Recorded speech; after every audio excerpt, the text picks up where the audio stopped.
കുട്ടികളെ ശ്രദ്ധിച്ചിട്ടുണ്ടോ?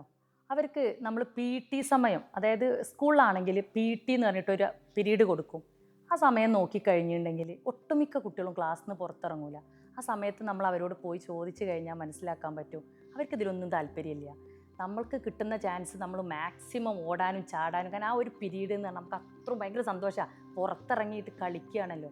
ഇവരെ സംബന്ധിച്ച് അതൊന്നുമില്ല. ഒരു വികാരം ഉണ്ടാവില്ല. പി.ടി എസ് വന്നു, മാത്സ് വന്നു, ഇതേപോലെ ഒരു സംഭവം പി.ടി. അതെന്താണെന്ന് വെച്ചാൽ ഇവർ വീട്ടിൽ പോയാലും ഇതാണ്. അവർക്ക് ആ സമയത്ത് അവരുടെ ടെൻഷൻ എന്താ, പെട്ടെന്ന് സ്കൂൾ വിടാനായോ, വീട്ടിലെത്തിയിട്ടുണ്ടെങ്കിൽ ഈ ഫോണാണ് അവരെ ചിന്ത. അവരുടെ ലോകം എന്ന് പറഞ്ഞാൽ പബ്ജി അതുപോലെയുള്ള മറ്റ് ഗെയിംസിലാണ്.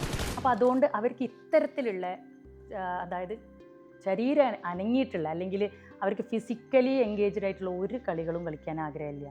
അപ്പം ഇത്തരത്തിൽ മാക്സിമം ഇങ്ങനെ കളിക്കുന്ന മക്കളൊക്കെ ഉണ്ടെങ്കിൽ പാരൻസ് നന്നായിട്ട് അവരെ സപ്പോർട്ട് ചെയ്ത് കളിക്കട്ടെ എന്ന് ചോദിക്കുമ്പോൾ, അല്ലെങ്കിൽ അപ്പുറത്തെ ഇപ്പം അങ്ങനെയൊന്നും ഇല്ല, അപ്പുറത്തെ വീട്ടിൽ പോവുക അല്ലെങ്കിൽ അവിടെ ഗ്രൗണ്ടിൽ പോയി കളിക്കുക, അതൊന്നുമില്ല.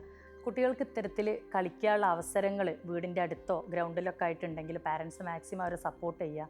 ഇനി ഇങ്ങനെ ഫോണിലും ഗെയിമിലുമായിട്ട് മാത്രം അഡിക്റ്റ് ആയിട്ടുള്ള കുട്ടികളുണ്ടെങ്കിൽ പാരൻസ് മുൻകൈയ്യെടുത്ത് അവരെ അവിടെ ഗ്രൗണ്ടിലൊക്കെ കൊണ്ടുപോയി കളിപ്പിക്കാനോ, അതൊക്കെ പരമാവധി രക്ഷിതാക്കൾ തന്നെ ശ്രദ്ധിക്കുക.